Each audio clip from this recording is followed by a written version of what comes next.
In Paul's final charge to Timothy, chapter 6, verse 11, he says, "But you, man of God, flee from all this. Run from all this." What is all this? In a nutshell, isn't it the love of money, which is a root of all kinds of evil, that's caused some to wander from the faith and bring grief on themselves? That's what the context tells us.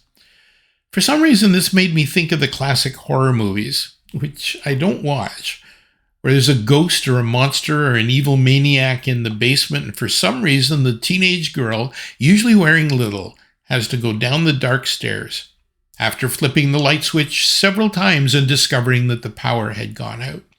What could go wrong? And the people in the theater are thinking or screaming, "No, don't go down there. This isn't going to end well. Run."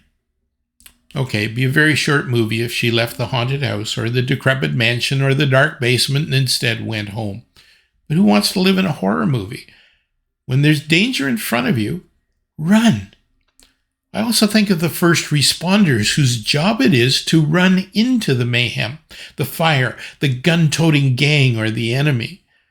For the rest of us, we're safer, and so are they if we exit the scene as quickly as possible. Don't dawdle. Don't hang around long enough to get the adrenaline rush that comes with danger. Get out of there. If you're finding yourself being reeled in by the power of the love of money, spit the bait out of your mouth. Remember that the root of the word deceit is fishhook. No fish ever said to itself, that fishhook sure looks tasty. But they have said, that little morsel, that chunk of worm, that lure looks good enough to eat. Good word, lure. So attractive and so deadly. The definition of alluring is powerful and mysteriously attractive or fascinating, seductive. The love of money is enticing, seductive, captivating, enchanting, magnetizing, and deadly. And our immediate response is probably, no problem, I can handle this.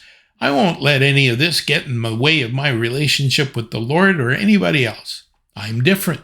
I can control myself. And besides, God wants what's best for me. And the hook is set. Run. Do not walk. If you're in a building and the fire alarm goes off, what do? Well, I think first of all, you make sure it's a real alarm.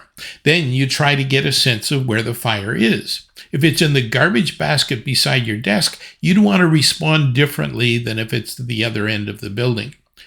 And you would respond differently if it's on a floor below you than if it's on a floor above you.